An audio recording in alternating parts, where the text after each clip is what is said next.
बैल गाय से पूछता है, क्यों देवी, मुझे देखकर क्यों रो रही हो?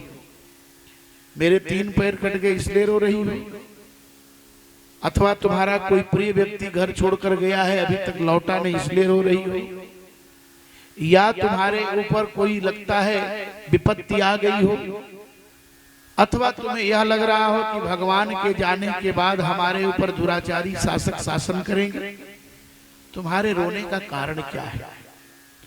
देवी बोलती हैं, वह देवी कहती है कि हमारे रोने का कारण यही है, ब्रह्मादयो बहुतिथम यद मोक्ष कामस्तपः समचरो भगवत प्रपन्न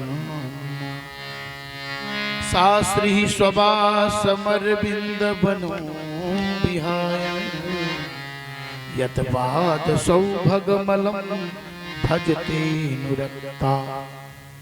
मैं इसलिए रो रही हूं कि मेरे अभिमान को देखकर भगवान मुझे छोड़ दिए। मैं अपने गर्व पर रो रही हूं कि मेरे अंदर न अहंकार आता न भगवान मुझे छोड़ दिए।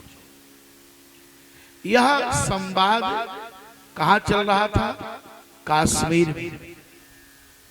राजा परीक्षित ने देखा, राजा परीक्षित गाय और बैल को दूर से देखकर निकट गए। बैल और गाय के सामने एक काला कलूटा व्यक्ति जो राज पोशाक में था, उसका काम क्या था? लात से चरण से प्रहार कर रहा था गाय को। गाय के पास बछड़ा भी नहीं था, बैल एक पैर पर खड़ा भी है और लघुशंका कर रहा है, डरा हुआ है। परीक्षित ने पूछा, महाराज आपका पैर किसने काट दिया? हे गोमाता, आपको दंडित कौन कर रहा है? उस समय वो जो काला कलूटा व्यक्ति था राज पोशाक में, उस समय वो वहां उपलब्ध नहीं था। तो बैल ने कहा, महाराज आप समझिए हमारे दुख का कारण। कोई कहता है दुख का कारण प्रारब्ध है, कोई कहता है दुख का कारण भाग्य है, कोई कहता है दुख का कारण पाप है, कोई कहता है दुख का कारण अपना कर्म है। तो हमें तो खुद ही समझ में नहीं आ रहा है कि हमारे दुख का कारण क्या है। आप राजा हो, आप निर्णय करो। महाराज परीक्षित समझ गए, क्योंकि चुगली करना हमारे यहाँ शास्त्रों में बहुत बड़ा पाप बताया गया है। राजा परीक्षित समझ गए कि ये सामान्य बैल और ये सामान्य गौ नहीं है। परीक्षित ने दोनों को प्रणाम किया। उसी समय वो काला कलूटा व्यक्ति आ गया।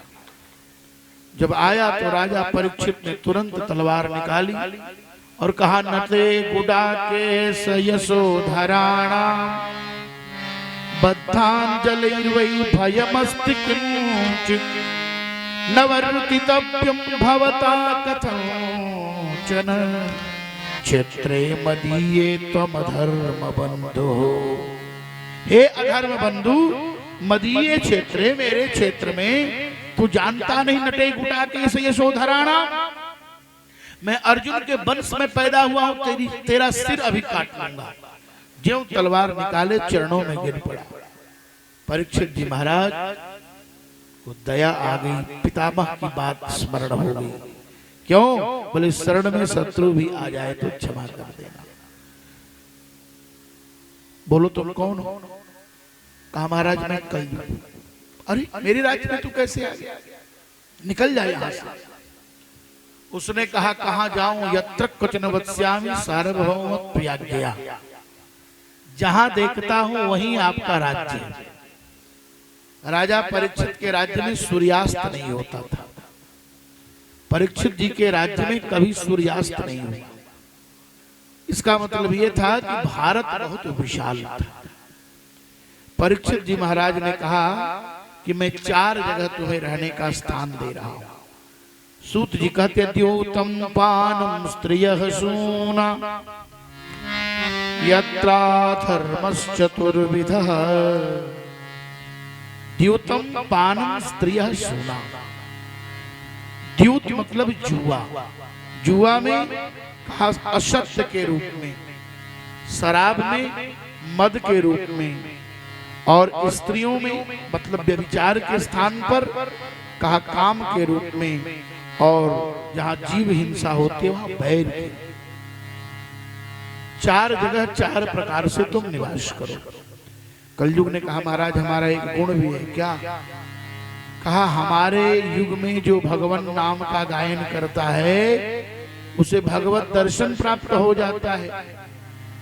कलयुग में योग यज्ञ नहीं कर पाए तो नाम ही गा ले तो काम चल जाए। तो हमारा एक सद्गुण भी तो आप देखिए, राजा को दया आ गई और उन्होंने सोने में रहने का स्थान दे दिया। जात रूपम अदात प्रभु।